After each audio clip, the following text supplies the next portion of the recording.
অপরাজেয় কথাসাহিত্যিক শরৎচন্দ্র চট্টোপাধ্যায়ের রচিত বিখ্যাত উপন্যাস গৃহদাহ। ত্রিভুজ প্রেমের এই উপন্যাসটি 1920 সালে গ্রন্থাগারে প্রকাশিত হয়। 330 পৃষ্ঠার এই উপন্যাসটি 44টি অনুচ্ছেদে বিভক্ত। গৃহদাহ উপন্যাসে নায়ক দুজন।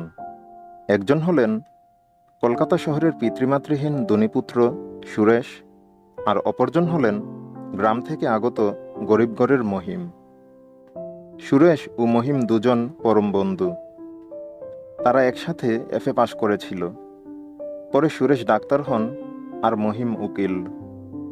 কোমল হৃদয়ের সুরেশ অন্যের দুঃখ কষ্ট সহ্য করতে পারত না। প্রাণের মায়া ত্যাগ করে অন্যের বিপদে সে ঝাঁপিয়ে পড়ত। অপরদিকে মহিম নিজের দুঃখের কথা কারো সাথেই শেয়ার করত না। এই উপন্যাসের প্রধান নায়িকা হলেন ব্রাহ্মকন্যা অচলা। অচলার বাবার নাম কেদার মুখুজ্জে। মহিমের সাথে অচলার বিয়ে হলেও সুরেশের কারণে তারা সুখের নীড় বাঁধতে পারেনি। মৃণাল। গ্রামের মেয়ে মৃণাল ছিলেন মহিমের বাবার বন্ধুর মেয়ে। সে মহিমকে সেজেতা বলে ডাকে। মহিমের সাথে বিয়ের কথা হলেও মৃণালের বিয়ে হয় পঞ্চাশূর্ধ্ব ভবানী ঘোষালের সাথে। কিন্তু চঞ্চলা মৃণাল তার স্বামীকে 72-এর বুড়ো বলেই ডাকে। উপন্যাসে আরো দুটি গুরুত্বপূর্ণ চরিত্র হল রামচরণ লাহিড়ী। সুনদী পাড়ের এই রামচরণবাবু একসময় অসুস্থ সুরেশ ও অচলাকে তার বাড়িতে আশ্রয় দিয়েছিল। তিনি অচলাকে সুরমা বলে ডাকতেন, আর অচলা তাকে জ্যাঠামশাই বলত। বীণাপানি ওরফে রাক্ষসী। রামচরণবাবুর পুত্রবধূ এই বীণাপানিকে সবাই আদর করে রাক্ষসী বলে ডাকে। জন্মকালে তার মা মারা গেছিল বলে পিতামহী রাগ করে তাকে রাক্ষসী অপবাদ দিয়েছিল।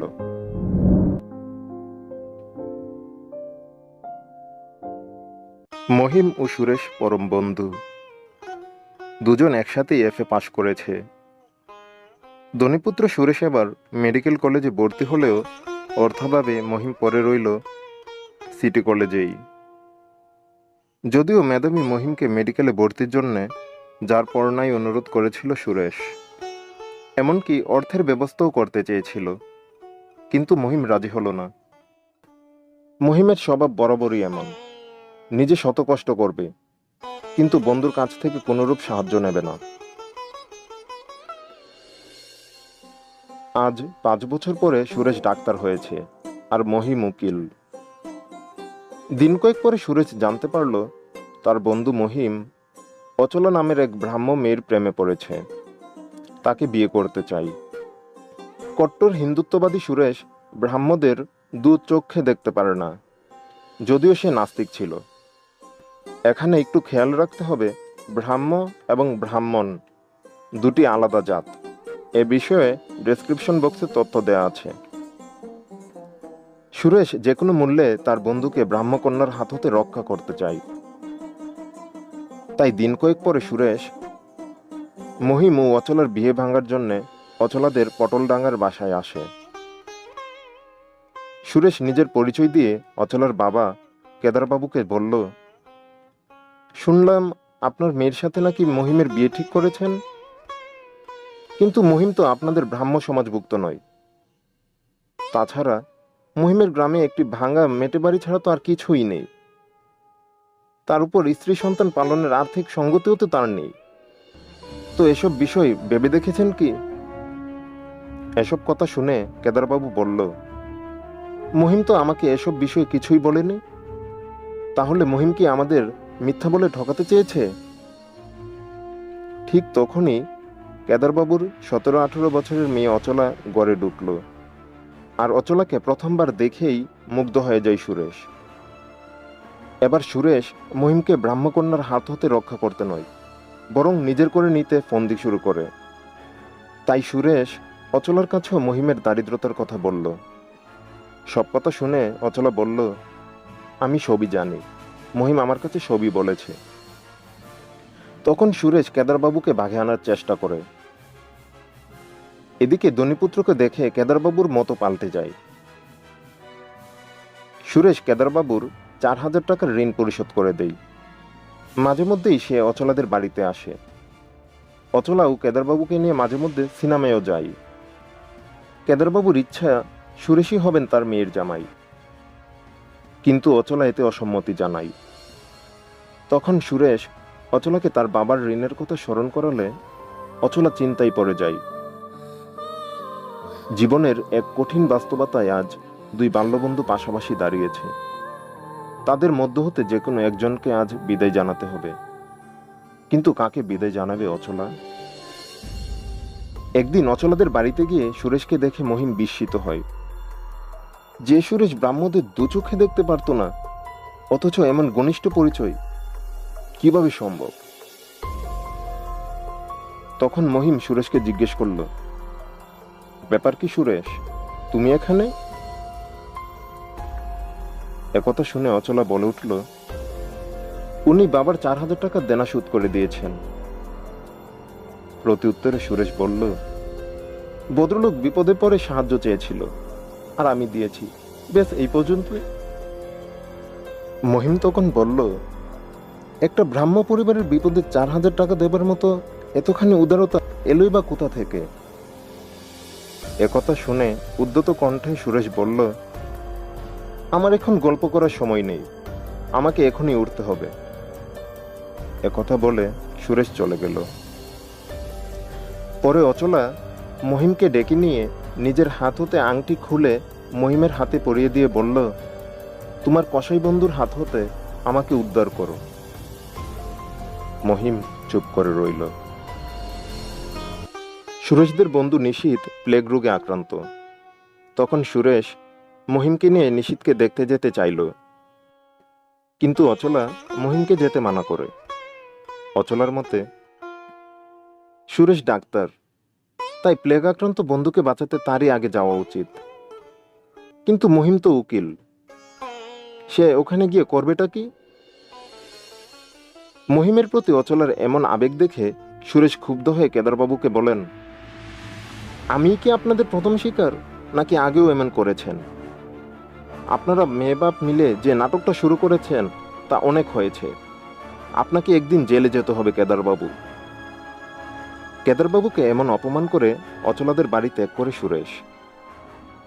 অচলা বসে বসে কাঁদছে। 1 মাস কেটে গেল, সুরেশেরও দেখা নেই। তখন কেদারবাবু ভাবলেন, মেয়ে যখন নিজের ভালো নিজেই বুঝল না, এখন কি আর করা? তাই কেদারবাবু ঠিক করলেন মহিমের সাথেই মেয়ের বিয়ে দেবেন। বিয়ের কথা শুনে মহিম কিছুটা অবাকই হল। অতঃপর বন্ধু মহিমের বিয়ের খবর শুনে সুরেশ আসলো অচলাদের বাড়িতে। কিন্তু বিবাহ সভায় সুরেশকে এক পলকের জন্য দেখা গেলেও পরে আর দেখা যায়নি। অবশেষে মহিমের সাথে অচলার বিয়েটা হলো। বিয়ের দিন কয়েক পরে অচলাকে নিয়ে গ্রামের বাড়িতে আসে মহিম। কিন্তু শ্বশুরবাড়ির ঘরগুলোর অবস্থা যে এতটা কদাকার হবে এটা স্বপ্নেও ভাবতে পারেনি অচলা। এমন কদর্য গৃহে কিভাবে জীবনযাপন করবে, একথা ভাবতেই তার কষ্ট হচ্ছে। কিছুক্ষণ পরে মৃণালকে নিয়ে বাড়িতে আসে মহিম। মহিমের বাবার বন্ধুর মেয়ে এই মৃণাল পিতার মৃত্যুর পরে মহিমদের বাড়িতেই বড় হয়েছে। সে মহিমকে সেজদা বলে ডাকে। চঞ্চলা মৃণালের বুড়ো স্বামীও তার সাথে এসেছে। মৃণাল খুবই আমোদে মানুষ। তার হাস্যরসাত্মক কথার ছলে মহিমের নিস্তব্ধ বাড়িটাকে মাথিয়ে তুলল। মৃণালকে দেখে অচলার খানিকটা স্বস্তিবোধ হলেও মৃণালের গ্রাম্য রসিকতা তার ভালো লাগছে না। মৃণাল সপ্তাহ খানেকের মতো মহিমদের বাড়িতে থেকে অচলাকে গড়কন্যার কাজ শেখায়। একদিন অচলা জোর করে নিজ হাতে রান্না করে মৃণালকে খেতে বলেছিল, কিন্তু ব্রাহ্মকন্যার হাতের রান্না না খেয়েই শ্বশুরবাড়িতে চলে যায় মৃণাল। মৃণালের এভাবে চলে যাওয়াতে অচলা মনে কষ্ট পেল। ঠিক এমনই সময় সুরেশ আসে মহিমদের বাড়িতে। সপ্তাহখানেক অবস্থান করার পরে আগামীকাল সকালে কলকাতার উদ্দেশ্যে রওনা হবেন সুরেশ। কিন্তু এরই মধ্যে এক বিপত্তি ঘটে। মধ্যরাতে হঠাৎ করেই মহিমদের বাড়িতে আগুন লাগে। জ্বলন্ত গড় হতে অচলাকে বের করে আনেন মহিম। পরে অচলার গয়নার বাক্সসহ কিছু জিনিসপত্র আগুনের হাত হতে বাঁচাতে মহিম আবারও জ্বলন্ত গড়ে ঢুকল। সুরেশও চেয়েছিল মহিমের সাথে ওই গড়ে ঢুকতে, কিন্তু অচলা সুরেশের দুতির মধ্যে ধরে রেখে সুরেশকে আগুনের ভেতর যেতে বাধা দেয়। পরদিন সকালে মহিমের গড়ে আগুন লাগার কারণ হিসেবে পাড়ার লোকেরা বলাবলি করল, বামুনের ছেলে হয়ে ব্রাহ্মণীকে গড়ে এনেছে বলেই আজ মহিমের এমন বিপত্তি। এসব কথা শুনে মহিম পাড়ার লোকদের দমক দেয়। মহিমদের বাড়ি পুড়ে ছাই, কিছুই অবশিষ্ট নেই। তাই মহিম অচলাকে সুরেশের সাথে কলকাতা পাঠিয়ে দিল। অচলা মহিমকেও কলকাতায় আসতে বলেছিল, কিন্তু মহিম রাজি হননি। এদিনই আবার নিউমোনিয়ায় ভুগে মৃণালের স্বামীটাও মারা যায়। অচলাকে সুরেশ কেদারবাবুর বাড়িতে পৌঁছে দেয়। পরে কেদারবাবু অচলার সাথে থাকা দাসী হরিরমার কাছে মহিমদের বাড়িতে ঘটে যাওয়া সমস্ত ঘটনা জানতে চাইল। হরিরমা বলল, জামাইবাবু ও অচলার মধ্যে একদিনও বনিবনা হয়নি। তার উপর মৃণাল আর সুরেশবাবুর কারণে তাদের মধ্যে মানবিমান লেগেই থাকত। বেশ কয়েকদিন কেটে গেল, অচলার সাথে মহিমের কোনো যোগাযোগ নেই। হঠাৎ একদিন সুরেশের পিসি এসে অচলাকে জানায়, মহিম গুরুতর অসুস্থ, সুরেশ তাকে কলকাতায় নিয়ে এসেছে। তখন মহিমকে দেখতে বাবাকে নিয়ে সুরেশদের বাড়িতে আসে অচলা। সুরেশদের বাড়িতে এসে অচলা দেখল বিধবা মৃণাল মহিমের সেবা করছে। মৃণালকে এমন বিধবা সাজে দেখে অচলা ও কেদারবাবুর মনে খুবই দুঃখ লাগে। কয়েকদিন পরে মৃণাল তার অসুস্থ শাশুড়িকে সেবা করতে গ্রামে ফিরে যায়। তখন অসুস্থ মহিমের সেবা যত্ন করছে তার স্ত্রী অচলা। দিন কয়েক পরে মহিম কিছুটা সুস্থ হলে ডাক্তার তাকে হাওয়া বদলের পরামর্শ দেয়। জব্বলপুরের আবহাওয়া ভালো, তার উপর কেদারবাবুর এক ঘনিষ্ঠ বন্ধুর বাড়িও সেখানে। তাই মহিমকে নিয়ে অচলা জব্বলপুরে যাবার সিদ্ধান্ত নেয়। অচলা সুরেশকেও তাদের সাথে যাওয়ার আমন্ত্রণ জানায়।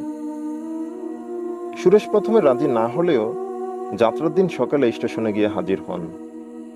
আর সুরেশের এই যাত্রাই অচলার জীবনে কাল হয়ে এসেছিল। এলাহাবাদের ট্রেনের মধ্যে সুরেশ ও মহিম উঠেছিল একটি কামরায়, আর অচলা উঠেছিল মেয়েদেরটিতে। বিভিন্ন স্টেশনে ট্রেন থামলে সুরেশ এসে অচলার খোঁজ খবর নিত। সুরেশের প্রতিও অচলার ভালোবাসা যেন উছলে পড়ছিল। জব্বলপুরে যাওয়ার জন্য এলাহাবাদে ট্রেন বদলাতে হয়। এদিকে রাতের অন্ধকারে একটি স্টেশনে ট্রেন থামলে প্রচণ্ড বৃষ্টির মধ্যে সুরেশ অচলাকে নিয়ে অন্য একটি ট্রেনে উঠে পড়ে। অচলা ভেবেছিল মহিম এই ট্রেনেই আছে, অথচ মহিম পরে রইল সেই এলাহাবাদের ট্রেনেই। সুরেশের এমন ঘৃণ্য আচরণ বুঝতে পেরে হতবাক হয়ে অচলা কান্না শুরু করে। সকালবেলা ট্রেন ডিহিরি স্টেশনে থামলে ট্রেন হতে নেমে পড়েন অচলা। তা দেখে সুরেশে নেমে পড়ল। তখন সুরেশ আবার রং পাল্টে সমস্ত ঘটনার জন্য অচলার কাছে ক্ষমা চেয়ে বলল, সন্ধ্যার আগে এই স্টেশনে কোনো গাড়ি থামবে না, তাই পাশের সরাইখানায় চলো, সেখানে বিশ্রাম করে পরে তোমার ইচ্ছা মতো যেখানে বলবে সেখানেই পৌঁছে দিব। নিরুপায় অচলা তখন সুরেশের কথা মতো সরাইখানায় গেল। গতরাতের বৃষ্টিতে ভিজার ফলে প্রচণ্ড জ্বরে আক্রান্ত হয়ে সরাইখানার মধ্যে মরার মতো পড়ে আছে সুরেশ। তা দেখে অচলা ভয় পেয়ে যায়। অসুস্থ সুরেশকে এখনই ডাক্তার দেখানো প্রয়োজন, কিন্তু এই অপরিচিত এলাকায় কোথায় কি পাওয়া যাবে, এসব চিন্তা করে কাঁদতে থাকে অচলা। এমন সময় রামচরণবাবু নামে এক বৃদ্ধ অচলাদের বিপদে এগিয়ে আসেন। অসুস্থ সুরেশকে রামবাবু তার বাড়িতে এনে চিকিৎসা শুরু করেন। রামবাবুর পুত্রবধূ বীণাপানি ওরফে রাক্ষসীর সাথে ট্রেনের মধ্যেই অচলার সাক্ষাৎ হয়েছিল।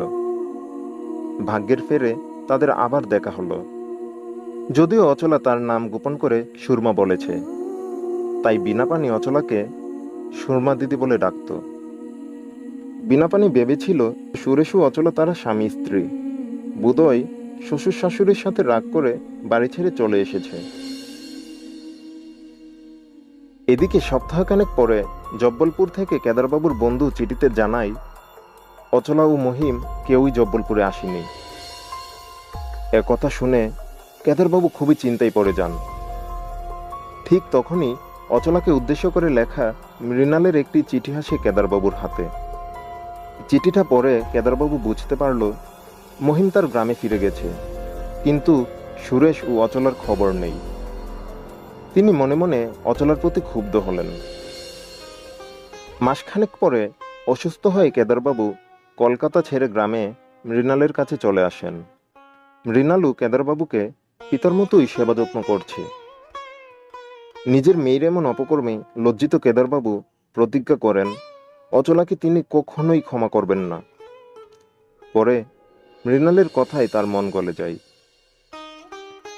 অন্যদিকে রামবাবুর বাড়িতে ধীরে ধীরে সুস্থ হয়ে উঠল সুরেশ। দিন কয়েক পরে ডিহরিতে একটি বাড়ি কিনেন সুরেশ। একদিন রামবাবু অচলাদের বাড়িতে আসে তাদের খোঁজ খবর নিতে, কিন্তু প্রচণ্ড বৃষ্টির জন্য তিনি বাড়িতে ফিরতে না পেরে সেখানেই রাত্রি যাপন করলেন। আর রামবাবুর চোখে ফাঁকি দিতে অনিচ্ছা সত্ত্বেও অচলাকে সুরেশের গড়ে যেতে হলো, যেন রামবাবুর মনে কোনো দ্বিধার সঞ্চার না হয়। এমন পরিস্থিতির জন্য আজ অচলা নিজেই নিজেকে দোষারোপ করছে। সে ভাবছে এত কাণ্ডের পরেও যে কেন সেদিন সে সুরেশকে আমন্ত্রণ করল, যার জন্য আজ স্বামী সংসার হতে সে বিচ্ছিন্ন। আজ অনেক দিন হলো রামবাবুর বাড়িতে যায়নি সুরেশ অচলা। তার উপর শুনেছে বিনাপানিও অসুস্থ, তাই তাকে দেখতে সুরেশ ও অচলা রামবাবুর বাড়িতে গেলেন। এদিকে মহিম একটি রাজপরিবারের টিউশনি করাতো। ঘটনাচক্রে মহিমও সেই পরিবারের সঙ্গে রামবাবুর বাড়িতে বেড়াতে আসেন। দীর্ঘদিন পরে সুরেশ ও অচলার সাথে মহিমের সাক্ষাৎ হয়। আর মহিমকে দেখার কিছুক্ষণ পরে অচলা জ্ঞান হারায়। মাজুলি গ্রামে প্লেগ রোগ মহামারী আকার ধারণ করেছে, তাই ডাক্তার সুরেশ প্লেগ রোগীদের সেবা করতে কয়েকদিনের জন্য সেখানে গেল। এদিকে মাত্র 3টা দিন অতিক্রান্ত হওয়ার পর এত বড় বাড়িতে অচলা আর একা থাকার সাহস পাচ্ছিল না। তাই অচলা বেহারা রঘুবীরকে নিয়ে সুরেশের খোঁজে মাজুলির দিকে যাত্রা করে। বহু কষ্টে অবশেষে সুরেশের সন্ধান পাওয়া গেল, কিন্তু সুস্থ নয়, প্লেগে আক্রান্ত শয্যাশায়ী অবস্থায়। মৃত্যু পথযাত্রী সুরেশ গত রাতেই অচলা ও মহিমকে চিঠি লিখেছিল, যদিও চিঠি পাওয়ার আগেই অচলা চলে এসেছে। সুরেশ তখন অনুতপ্ত হয়ে অচলাকে বলল, আমার জন্য তোমাকে অনেক কষ্ট পেতে হলো, তাই আমার সকল সম্পত্তি তোমার নামে উইল করে দিলাম। পরদিন সকালে মহিম উপস্থিত হয়। অনুতপ্ত সুরেশ মহিমকে বলল, আহ, এমন সুন্দর একটা জিনিস মাটি করে ফেললাম, না নিজে পেলাম না অপরকে পেতে দিলাম। অচলা যে তোমাকে কতটা ভালোবাসে সেটা আমি বুঝিনি, তুমিও বুঝোনি, এমনকি অচলা নিজেও বুঝতে পারিনি। এদিকে মহিমের জন্য পাঠানো চিঠিটা রামবাবুর হাতে পড়ে। চিঠিটা পড়া মাত্রই রামবাবু ঘোড়ার গাড়িতে চড়ে প্রবল বেগে ছুটলেন মাজুলির দিকে। রামবাবুর পৌঁছানোর 2 ঘন্টা পূর্বেই সুরেশের মৃত্যু হয়। অবশেষে রামবাবু ও মহিম মিলে সুরেশের অন্ত্যেষ্টিক্রিয়ার আয়োজন করে। মুখাগ্নির জন্য অচলাকে ডাকলেন রামবাবু। অচলা তখন বলল, আমি তার স্ত্রী নই। একথা শুনে রামবাবুর মাথায় যেন বাজ পড়ল। অচলার প্রতি রামবাবুর ঘৃণা জন্মে। তাই সুরেশের অন্ত্যেষ্টিক্রিয়ার শেষে প্রায়শ্চিত্তের জন্য কাশীর পথে রওনা হলেন রামবাবু। আর মহিমের হাত ধরে অচলা ডিহিরির পথে পা বাড়ালেন। ডিহিরির বাড়িতে পৌঁছে সুরেশের দেওয়া সম্পত্তির উইলটা মহিমের হাতে দেয় অচলা। মহিম কলকাতার উদ্দেশ্যে ট্রেনে উঠবেন। ঠিক সেই মুহূর্তে কেদারবাবুকে নিয়ে মৃণাল ট্রেন থেকে নামল। মহিম তখন মৃণালকে জানায় সুরেশের মৃত্যু হয়েছে, আর কোনো গারোয়ানকে সুরেশবাবুর নাম বললেই তোমাদের তার বাড়িতে নিয়ে যাবে, সেখানেই অচলা আছে। একথা বলার পরেই মহিমের ট্রেনের বাঁশি বাজল।